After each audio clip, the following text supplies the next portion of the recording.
ચાર છે શેલામાં security guard જ હેવાન બની ગયો।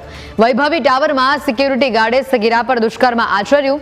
ઘરકામ કરતી મહિલાની દીકરીને નરાધમે શિકાર બનાવી। સિક્યોરિટી ગાર્ડે ફ્લેટના ધાબે લઈ જઈ તેના પર દુષ્કર્મ ગુજાર્યું।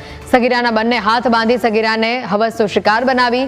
ઓળખ છુપાવવા દાઢી મૂછ અને વાળ કપાવીને દુષ્કર્મ આચર્યું હોવાની માહિતી છે। સગીરા સિક્યોરિટી ગાર્ડને ઓળખી જતા પરિવારને તેણે જાણ કરી હતી। દુષ્કર્મ બાદ નરાધમે પોતાના વતન રાજસ્થાન જવાનો પણ પ્રયાસ કર્યો હતો। પોલીસે હવસ ભૂખ્યા સિક્યોરિટી ગાર્ડ વિનોદને હાલ જેલના હવાલે ધકેલ્યો છે।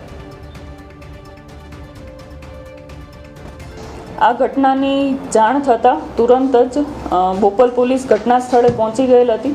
સમગ્ર હકીકત જે છે તે જાણીને તેમણે આ કામના જે આરોપી છે વિનોદ જાટવ તેની અટકાયત કરીને તેને હસ્તગત કરવામાં આવેલ છે અને આગળની કાર્યવાહીમાં જે ભોગ બનનાર બાળકી છે તેની માતાની ફરિયાદ લઈને BNSની કલમ અને પોક્સોની કલમ મુજબ ગુનો દાખલ કરવામાં આવેલ છે। આ જે આરોપી છે વિનોદ જાટવ એ 22 વર્ષની ઉંમરનો છે અને મૂળ ભરતપુર રાજસ્થાનના રહેવાસી છે।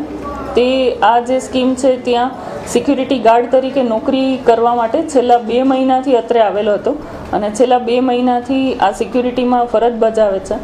તેની નાઇટ શિફ્ટ હતી એટલે સવારે 8 વાગે તેની શિફ્ટ પૂરી થતી હતી અને શિફ્ટ પૂરી થાય તે પહેલાં આશરે 7 થી 7:30 વાગ્યાના સમયગાળામાં આ ઘટના બનેલ છે અને તેણે આ દુષ્કર્મ આચરેલ છે। જે આરોપી છે તેણે તેનું સિક્યુરિટી ગાર્ડ તરીકે નોકરીએ લાગ્યું તે પહેલાં તેનું વેરિફિકેશન થયેલું હતું અને તેમાં એણે પાસપોર્ટ સાઇઝનો ફોટોગ્રાફ ને તેવું આપેલું હતું, પરંતુ જ્યારે આરોપીને અમે હસ્તગત કરેલો તે દરમિયાન તેને એના માથાના વાળ અને મૂછો દાઢી વગેરે હટાવેલા હતા, જેથી તે બાબતે તેની પૂછપરછ કરતાં તેણે ગઈકાલે રાત્રે જ આ વાળ કઢાવ્યા છે તેવી વિગત જાણવામાં મળેલ છે।